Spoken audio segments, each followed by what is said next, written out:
So today I'm going to share with you a drill that can make your golf swing feel super easy to perform.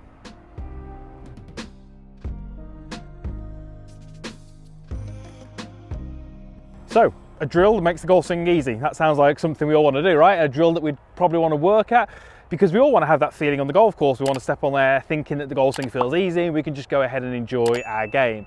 So we'll get into that in a moment, but just before we do, I just want to bring your attention to a brand new 4-part training series that I've currently got hosted on my website, chrisryangolf.com. You can see the details at the bottom of the screen there. It's called Ultimate Ball Striking. Over 60 minutes of content. There's drills, there's tips, there's games that can make the whole process and the journey a lot more fun. I will share with you when to practice, how to monitor your practice. And I really believe it can help you if you specifically need to improve your ball striking, which generally makes the game easier to play, but it's just a lot more enjoyable when the ball comes out the centre of the golf club. You'll probably hit the ball straight, you'll probably hit the ball further, and I really believe that video series can help you do that. So click the link in the corner or the one in the description box, jump over there. There's a short trailer that you can watch which will give you an insight as to what's in the course, and if you'd like to take part, then I'd love you to have you on board. So what are we talking about today? Well, we're talking about some kind of really important terms that most golfers would appreciate are important. Things like rhythm, things like tempo, timing, or just the flow of the golf swing. All the best players that we see have all those things. They look as if they have great tempo, great flow, they never look rushed, and maybe you're one of those golfers who doesn't have that feeling. You often feel like your golf swing is rushed and it's over a bit quick and it maybe feels a little bit jerky. Well, we're going to go through some things here which can really help you, and this is kind of what I call a 3-stage process to get you to that point. Stage number 1 is to think about what you do as you walk into the golf ball. I'm going to walk in and set myself up to this golf ball, and I'm going to just out loud say where my weight is relative to my feet. So is it on my right foot or is it on my left foot? And as I walk in and set up this ball, it should make a little bit more sense. So I would walk in and this would be where the weight is as I do that. Right, left, right, left, right, left, right, left, right, left, right, left, right, left, right, left, right, left, right, left, right, left, right. Okay, so as I walked in and set up that ball, I certainly wasn't static. My weight was not in one place for more than a millisecond, you can see that. And it was kind of constantly going between my left and my right foot. And as I get a little closer to taking the club away, it actually gets a little quicker. Now, next time you watch any golf on TV, just pay close attention to the feet. And you're not necessarily going to see the feet leave the ground, but you'll definitely see, that kind of shuffle between left and right. And this little movement here is really important because we need that in the golf swing. And we start to build that setup. What we really wouldn't want to do is walk in, plant the feet, and then be really static, because in a moment we're going to try and make a movement which we want to be rhythmical and we want it to have good timing and tempo. So if we start from this very static position, it's then hard to kind of build that. So the rhythm has to be established right from the moment we walk in, this kind of left and right, as I'm taking in the shot, as I'm visualizing the ball flight and I'm trying to take a visual picture of what's out there. I'm starting to create that movement across my feet. So that's the first thing we need to try and get you to do. Difficult to do that on the course next time you play, so practice it at the driving range. Just walk in, and you can do that at home. You don't need a golf ball. You can just walk in and just practice that kind of left, right, and over time it will become a little bit more natural. And then the next little exercise, I'm just going to tee the ball a little higher for this, is a great one to really start to build the rhythm and the timing. I'm going to set myself up opposite this golf ball, but clearly a few feet further away. Now, what I'm going to be doing here is I'm going to be moving the club back, and as I move it back, I'm going to be stepping forward with my lead foot. As it goes through, I'm going to be stepping forward with my trail foot, back, step, through, step, and eventually I just want to let the ball get in the way.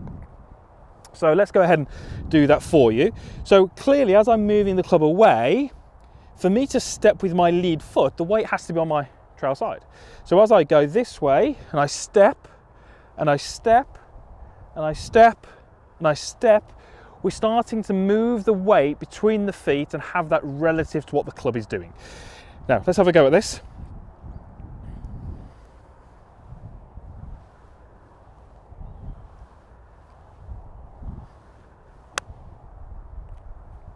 Okay, that ball's only gone, I don't know, 30 yards through the air, but it had great rhythm. I never felt rushed. I never felt like the change direction was aggressive or too fast. It felt nice and smooth.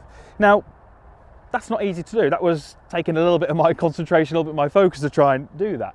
But what we can see here, and why this is such a great exercise, is because we're walking forwards, it's really stopping us falling into the habit of moving the weight this way, because we don't want to move it this way. And I won't do that because I'm very much focused on walking forward. You can see that the weight is going between my feet, but I'm staying very centered. So what we're starting to learn with that little exercise is that how the weight moves between the feet relative to the direction of the golf club. The next little phase will be to build that into the golf swing. Now,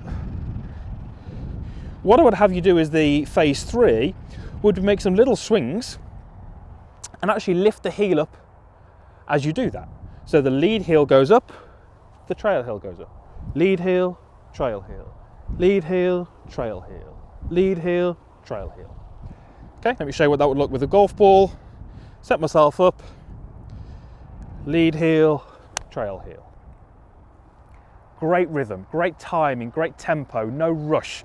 Feels like I've got time to hit the ball. The rhythm that I'm trying to get into my golf swing is coming from the ground. It's coming from my feet, it's coming from my legs, it's coming from my torso, and that's going out into my arms, into the golf club. Imagine if I kind of locked my legs in place, didn't move my weight at all. Very easy to get snatchy and, you know, change direction. It all feels a little bit jerky. It's very difficult to get great rhythm when we're not actually starting that from the ground up. And this little exercise here, where we're just lifting each of the heels and we're hitting the ball 50 to 60 yards, is a great little exercise to start to build that in. The reason this is so good and so beneficial to you is because we're having some focus here. You know, we're aware of what we're trying to do in practice, but it's not on the golf club. We're not thinking positions, we're not thinking what we're trying to do with our body. We're just trying to use the ground and just create some awareness of what we're doing within our feet to give us that timing and tempo that we all want in our swings.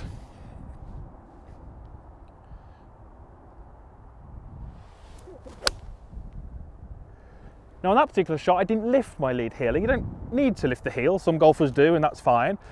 But I'd like you to lift it during the drill because that gives better awareness. But in the swing, we want you to be moving into the trail side, into the lead side, have that establish the rhythm, but you don't have to you don't have to have the trail heel leaving the ground. We would like this one to on the follow through because we want to finish on our lead side. So the last shot there, we might want to call that phase 4, where we're kind of taking it into full speed, but really start to think about those movements that we make and how we can build them into practice. Number 1 is walk into the ball and start to build that movement from the ground. Number 2 is walk into the shot and get the timing. Number 3, start to lift the heel and lift the heel on the way through. And then number 4, if you want to go through that, is to actually just hit the ball at full speed. Building rhythm, building timing very often is closely related to how a golfer moves their weight in their golf swing. Get that right and your golf swing will feel much easier. It will feel as if you've got more time. The change in direction won't feel as aggressive and everything's just going to feel a little bit easier when you step onto the golf course and play. Easier generally results in lower scores. Right, really hope that video helps. Usual stuff down below, comments box down there, there's a like button. This is a subscribe link. I would love you to hit that. I really believe that these videos I produce can help you play some of your best golf, hit your best shot more often, and that's what we're all trying to do when we step onto that golf course. Thanks for watching. We'll hopefully see you back here again soon.